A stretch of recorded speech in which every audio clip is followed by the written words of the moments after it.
राजा बलि के चरित्र के बाद राजा सत्यव्रत की कथा आती है, वहां भगवान मत्स्य अवतार लेते हैं। उसके बाद एक बहुत प्यारी कथा आती है, आपने सबने सुनी है, राजा अम्बरीश की कथा। अम्बरीशो महाभाग सप्तदीपो गतिमहि।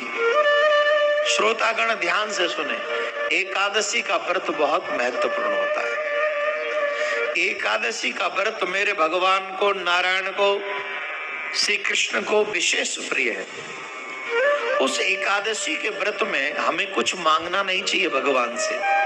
एकादशी के व्रत में हमें भगवान से सिर्फ भगवान को ही मांगना चाहिए। जो जीव एकादशी का व्रत करते हैं, ऐसे ऐसे एकादशी के व्रत का महात्मा है कि आप सोच नहीं सकते। जो मरकर पापी लोग नरक में जा चुके हैं, कोई उन पितरों के नाम से भी उस एकादशी के व्रत का फल उनको दे देता है, तो नरक में रह रहे पितरों का भी कल्याण हो जाता है। नरक में रह रहे पितरों का कल्याण हो जाता है। लेकिन हम लोगों ने व्रत की महत्व कम कर दिया है, और आजकल हमारे घरों में सिर्फ खाने की व्यवस्था तो 4 टाइम की है, लेकिन एक दिन व्रत करके मुझे याद आ रहा है, जब लाल बहादुर शास्त्री जी हमारे देश के प्रधानमंत्रियों से कहा था कि आप एक समय अन्न मत खाइए, हम आगे निकल जाएंगे।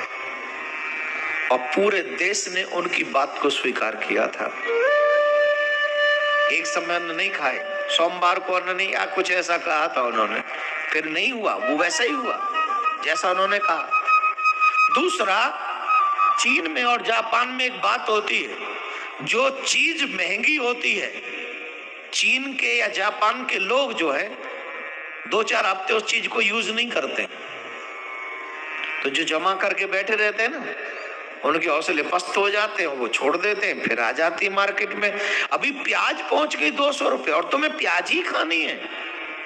क्यों खानी है भाई? मत खाओ, छोड़ दो। 2-4 हफ्ते प्याज नहीं खाओगे तो बॉडी कोई फटने थोड़ी लगेगी। मत खाओ। पूरे देश को जब जो चीज महंगी हो रही हो उसे कम कर देना चाहिए, खाना ही नहीं चाहिए, उसका यूज कम कर देना चाहिए। और इतना बड़ा देश है, बर्बाद हो जाएंगे रखने वाले लोग अगर आप ऐसा करेंगे। 2 हफ्ते भी आप रुक गए तो। अपने देश को आगे कैसे बढ़ाना चाहिए, ये सिर्फ सरकार की नहीं, हम सबकी जिम्मेदारी है। ये मेरी भी है, मेरी भी है। अपने देश को एक एक बूंद करके हम आगे बढ़ा सकते हैं। तो ये वो लोग करते हैं, हम भी कर सकते हैं। प्याज महंगी हो गई, नहीं खाएंगे 2 हफ्ते। आलू महंगे हो गए, 1 हफ्ते नहीं खाएंगे। और चीजें बहुत है जो सस्ती है, वो खाएंगे। और घर का मेंटेनेंस भी बना रहेगा। एक्स्ट्रा खर्च करने के, टमाटर 80 हो गए, तू खा ले टमाटर, दुकान वाले से कहो तू ही खा, हम नहीं खाएंगे 80 वाला। जब ये 30 हो जाएगा तब खाएंगे हम तो। और तब तक क्या खाएंगे? बोले टमाटर खाएंगे नहीं। खाओ टमाटर, तुम ही बो, तुम ही खाओ, अपने आप वो 30 पे आ जाएंगे।